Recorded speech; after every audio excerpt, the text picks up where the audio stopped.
Και πάλι σήμερα στο ΣΕΡ αντιγράφουμε τον άνεμο.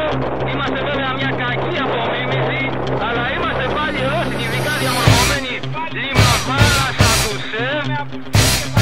Λοιπόν, βλέπετε εδώ τον κόσμο, τον χώρο που πλέουν τα βαρκάκια και οι καραβοκίνηδες εδώ πέρα, τα αυτοκίνητα, και πάμε να γνωρίσουμε όλους έναν έναν.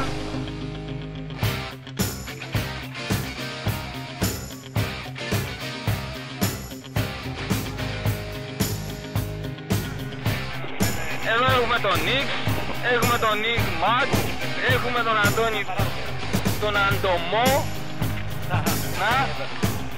κι άλλο γρήγορο σκάφος, ο κύριος Ζεκ, ο κύριος 2. Αυτό είναι το καταμαράν, το φάντασμα, με υδρόψυξη. Θα πάθει ένα...